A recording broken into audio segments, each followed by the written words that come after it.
Thanks for joining me today, son. I'd like to spend the afternoon talking with you about your rich history in the blues. And I'll start off by asking you what inspired you to play the blues? It's kind of interesting. I originally wanted to play the guitar because I was intrigued by the great instrumentalists of the early 60s, people like Duane Eddy and Chet Atkins and the Ventures. So I was initially drawn to the guitar because of instrumental music. And then what happened was, I guess the British invasion kind of popped around 1963, 1964. And I wasn't as big of a Beatles fan as I was a Rolling Stones fan. And I started reading the back of albums, and I wanted to know more about this music because it was very intriguing. And I started looking at the songwriters, and I noticed things that would say Willie Dixon or Chester Burnett or McKinley Morganfield. And this was all, being 13, 14 years old, it was all kind of new to me. Um, but at the same time, I had a cousin, Carl Lewis, who was at Monmouth University at the time, and he was pretty big in the folk revival, and he was actually collecting blues and folk records. And when I started mentioning that, I had been listening to this music and started bringing up these names, he said, "Oh, that would be Muddy Waters, and that's Howlin' Wolf, and that's Little Walter." So he said, "The next time you come over, I'm going to play some of this stuff for you." And he had all these old chess recordings, and I was just a little bit frightened, but very intrigued by the music because it was nothing. It was similar to what I had heard the Rolling Stones and people like that playing, but it was different. It was visceral. It was honest, and it was emotive. And I listened to it and I said, "Yeah, that's what I want to do. That's really what I want to do." And so it was kind of a series of left-handed turns that kind of took me there. But after that, the more I started looking into it, the more I started finding people like Danny Calvin, the Blues Project, the Paul Butterfield Blues Band. So I was kind of like walking this line between the masters and the guys that were modernizing the music and making it more rock and roll. So that's kind of what got me here. Awesome. How has your sound evolved over the years? It's fluid. I originally started out kind of wanting to do almost a soul R&B kind of thing because that was the music that was closest to what I was familiar with. Hmm. And then I kind of discovered Robert Johnson, and I kind of drifted into a very acoustic form. And when I went away to school, it was just easier for me to pack an acoustic guitar. I didn't have to worry about a band. So and there were open mics and hoot nannies, and there were coffee houses. There were just tons and tons and tons of places to play. So for a period of about 6 or 7 years, I was purely acoustic, purely Delta, kind of Piedmont style stuff. And then I kind of got back into, during the disco era of the 70s. I had to electrify again. So I kind of teamed up with people. So I've kind of been fluid. I love doing both. My first love was always the acoustic stuff, but the electric stuff, when I'm engaged with bandmates and people that I'm making music with, that's such a charge to be able to feed off of each other. Hmm. I kind of bounce back and forth a lot. I can't make my mind up as to which I like more, but it's fun for me to do it the way I've been doing it. Can you share with me how you started Silk City Records? Sure. Oh, that's really embarrassing. I guess every artist wants to get a record deal. Hmm. And I guess if you're bright enough to realize playing the blues is not going to get you much of a record deal, because I mean, you're either up here being like David Bromberg and people like that.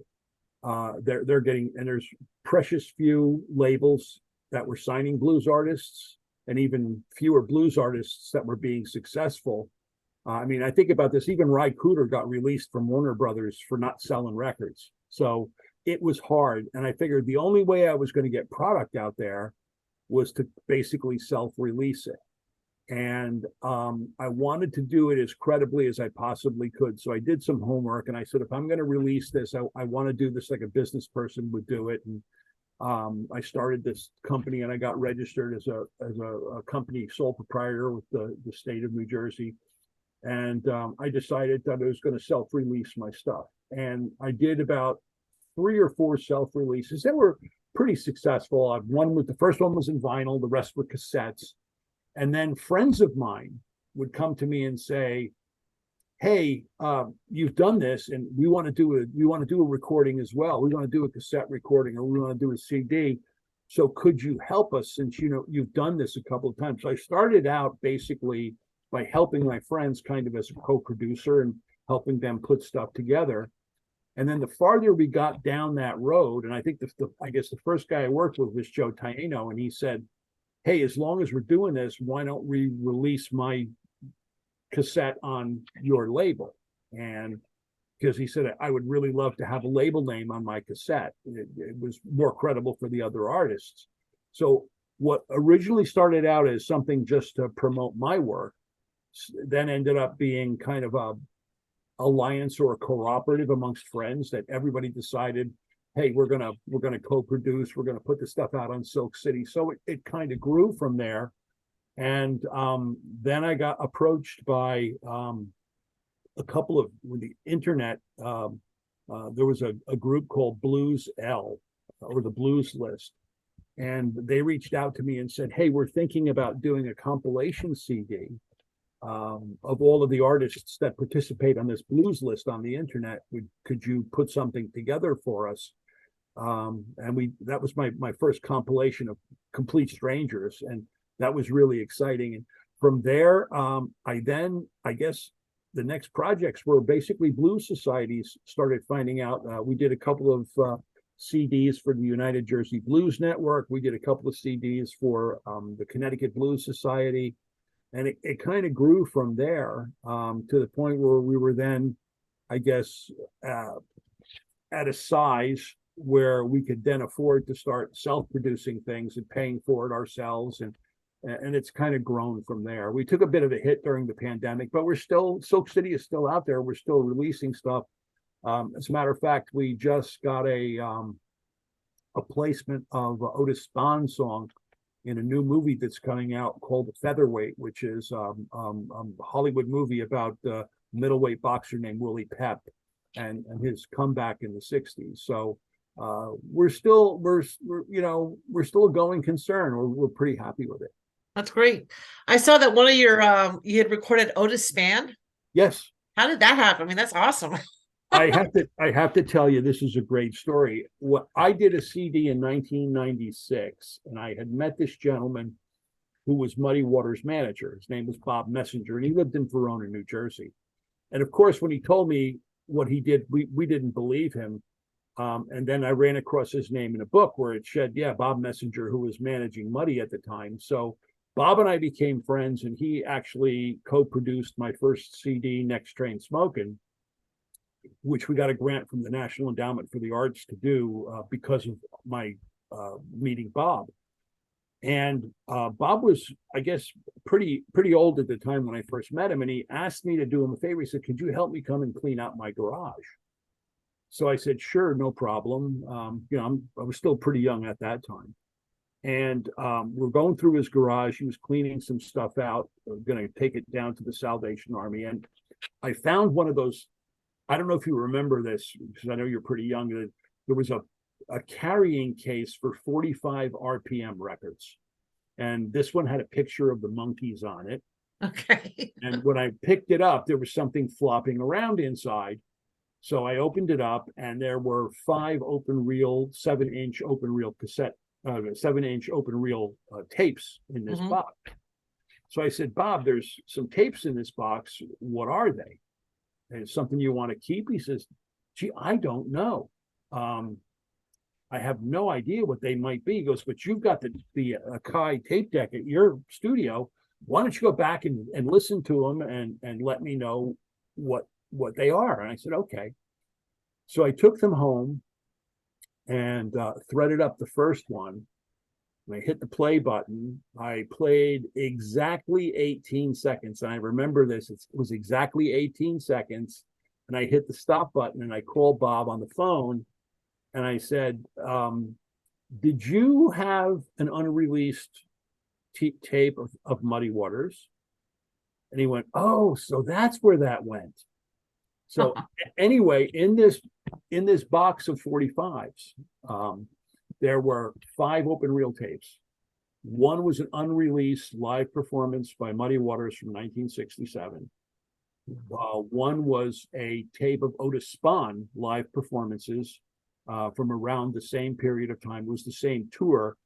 Otis was Muddy's piano player at the time. And during the tour, he had booked a couple of gigs for Otis to play as a solo artist, and they had recorded them off the soundboard. So I purchased those tapes. There's also another tape from a gentleman by the name of Paul Gonsalves, who was a tenor sax player for the Duke Ellington Orchestra. Okay. Became famous for some 17-minute solo at the Newport Jazz Festival. There was a recording of his, and also a John Hendricks, who was a jazz singer. Okay. I bought those 4 tapes. I could never get Muddy's family to agree to allow me to release the recordings, but Otis's family, John Hendricks' family, I'm still waiting on, and Paul Gonsalves' family. So we released those tapes on as CDs on Silk City after we cleaned them up. And That's amazing. You never know what you might find in the back of the garage. Yeah, right. Do you have any upcoming projects or collaborations that you can share with us, either as an artist or as a production company via Silk City Records? Actually, I'm finishing up. I just finished up this past weekend my latest CD, which is called The Pocono Garage, which is 15 original songs. It's going to represent the most original material I put on the CD ever. That's great. I'm also working on, as I mentioned, getting the John Hendricks stuff released, and I've actually reconnected with Missy Morganfield, who is Muddy's granddaughter, to try and get the estate of McKinley Morganfield to agree to allow me to release or to license back to Universal the Muddy Waters stuff that I have. I mentioned we did the Otis Spann song in the movie The Featherweight, which just premiered actually last week at the Venice Film Festival. Okay. And we've got a couple of other things on the fire. We're talking to an acoustic singer-songwriter named Jim Carbone about recording his stuff. And I'm going to be using the Mixolydian Studios in Delaware Water Gap to do that recording. So I've got some stuff on the fire. I'm getting ready to retire from my day job in December, so I'm going to be probably looking to do more and more with record label and more with my own performance stuff. Wow, I didn't realize you were also still working. Yeah. It's amazing. I They're don't know where you find the energy. going to be trying. Well, I've been poor, and I promised myself, Chrissy, I'm never going to go back there. So as long as I felt I could add some value to the workplace, I was willing to do it. But now it's just time. It's just me to focus on the music. So I have a pretend question. You're stuck on an island. You only can bring 3 albums with you. What 3 albums would you choose? Oh, I have to say, my guitar teacher, the Blues Project, the Projections album, number 1. Robert Johnson's Volume 1 King of the Delta Blues. Yep.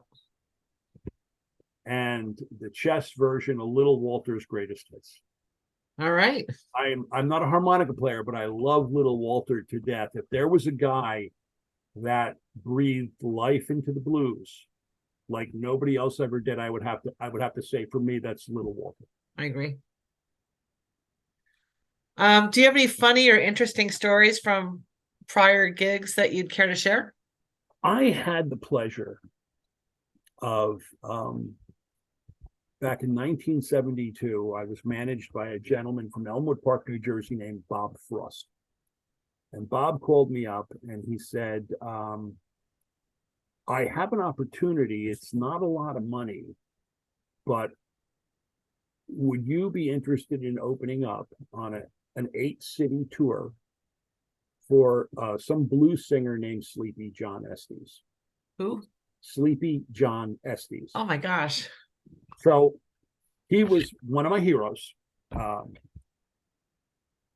I was excited about it. And I said, absolutely. And he said, don't you want to know how much money? I said, I really don't even care. As long as I'm not paying him to play, I'm in. All I have to do is a 30-minute set before he goes on twice a night. And all the travel was taken care of. All my accommodations for the day was great. So on the very, very first night, I did my show twice. John did his show twice. And we go back to the bus, and I hadn't been introduced to him yet. We got on the bus, and he was blind. And Miss M was his wife. She was sitting next to him. And I walked up and I introduced myself. And I said, you've been a big inspiration to me. I'm just so excited about this opportunity. I'm looking forward, maybe getting the opportunity. Maybe we'll jam together. Maybe I could learn something from you. And he stood up and he got up and he walked away. Okay. He walked down to the front of the bus and he sat down and started chatting with some people. And Miss M, as sweet as she was, she just looked at me and she shrugged her shoulders and so the next night, similar, I get on the bus and I walked over to him and I said, Mr. Estes, I hope I didn't say anything yesterday to offend you. It wasn't my intention. I was just excited. And he got up and walked away. Oh my gosh. Right. So now I'm not feeling great about this. I'm thinking, I don't know what the issues are. And I looked at Miss M and she goes, John's partial to bourbon. So I said, oh, okay. So didn't have a chance for another 2 nights, but we playing in an area. Actually, it was in Springfield, New Jersey. And there was a liquor store down the street. So I ran and I bought a bottle of Jack Daniels. And I did my 2 shows. John did his 2 shows. We got back on the bus. I go to the back of the bus. I've got the Jack Daniels in a paper bag. I crack the bottle open. Just crack the bottle open. The next thing I know, Sleepy John Estes is sitting down next to me. And he looked over and he said, so was there a particular song you wanted me to teach you? And we became friends. He was very gracious to me for the rest of our time together. But yeah, that was probably, I have to say, the funniest thing that ever happened to me. Absolutely. And what song did he teach you? Song called Drop Down Mama, which to this day I still play. And that's great. It's I always get nervous because when you do what I do, you steal a lot of stuff. You don't you repurpose a lot of stuff. And I was playing in Botany Village at a place called Drumsticks. I think it's a Dominican restaurant now, but it's right on the corner. I don't know if you know Botany, but it's right on the corner of that the end of the square by Sullivan Square. And we were doing a jam there, an open jam on a Thursday night, and I started carrying stuff in, and there was a gentleman at the bar. And I'm looking at this guy, and he looked very, very familiar. I carry stuff in, I walk by, he smiles at me, I smile at him. About the 3rd time in, he says, are you in the band? And I said, yeah, I'm in the band. I said, did anybody ever tell you that you're the spitting image of Hubert Sumlin, the guy that used to play guitar for Howling Wolf? And he goes, my mama told me that many times. I had no idea. He was apparently living in Totowa, New Jersey. Right. And he knew the people in the Blues Society, knew that they were sponsoring the jam. So he came down. Now, I'm a little nervous because I'm looking back at my repertoire and I realize I got to fess up. I said, Mr. Sumlin, I got to tell you this. A lot of the stuff that I'm about to play tonight, I learned from your recordings. I'm sure he was honored to hear that. He was honored, and he said to me, 2 things you got to remember. He goes, if you take from one man, that's stealing. He goes, if you take from multiple people, that would be research. So let's just make sure you keep it to research. Then he looked at me and he said, and while I'm here, I advise you to play it correctly. No pressure. It's a lot of pressure, but yeah, that's part of what you do here. You take, it's really, really hard as a blues artist to say something that hasn't been said Mhm. over the last 90 years. And when it was people like B.B. King or Robert Johnson or Muddy Waters, it's really hard to say it as well or better than anybody said it before. So what you have to do is you have to kind of do that research, and you have to kind of reinterpret it and make it your own. This is one of the reasons why I really get down on people who are focused on playing the solo off the record or playing it exactly like the record, because I said if you're doing that, then what it is you're playing Muddy's song. You're not playing your song. You got to Right. interpret it. It means something to you. And that's probably one of the reasons I love the blues. I mentioned it's spontaneous, it's visceral, and I think it gives every artist that plays it the ability to take somebody else's song that was written by Muddy Waters or Robert Johnson and interpret it based on how I feel tonight. Okay. And the funny part about this, I'll play the same song tomorrow night, and it's going to come out completely different because tomorrow night I'm going to feel completely different than I feel tonight. Hmm. And I think that's one of the most beautiful things about this music, Christy, is that it is ultimately interpretive and ultimately the most spontaneous interpretive music. It's better than jazz in that way. I'm That's sorry, great. I'm a little off topic. I didn't mean to do that. No, I enjoyed that story. That was awesome. So, do you have any words of wisdom for up and coming bands out there trying to make it in the music business? You don't quit your day job. It's a struggle, and you have to be true to yourself. You have to make a decision that you have to find an identity. You have to find something that you're comfortable with, and you have to focus on being the best you can be at what you want to be. I talk to a lot of people that they're all over the place saying, well, if I'm playing clubs, then I've got to do this and this and this in addition to this. And I think it's important for people to understand that it's going to be a tough road. It's a tough way to make a living. It's a tough way, even if you're working a day job, to go out there and to, convince people to hire you either as a solo artist or as a band. But I think the truer that you are to yourself, the more honest your music becomes. And the more honest your music becomes, the easier it is for the audience to find you. If you try being all things to all people, you end up being nothing to anyone. If you interpret what it is you want to do and display it every day as best you can in your music and in your professional behavior, then that's going to benefit your career. Great. Last question. Do you have any hobbies outside of music? Yes, I do. And it's going to sound a little odd, but I used to play hockey and ice skate. And, I think that was it was a tremendous release from me because it forced me to be completely different. It was so unrelated to everything else that I did. I mean, it takes such mental concentration to stay upright if you've ever ice skated. It takes such mental concentration. You don't have time to think about work. You don't have time to think about the band. You don't have time to think about anything except not falling over on the ice skates.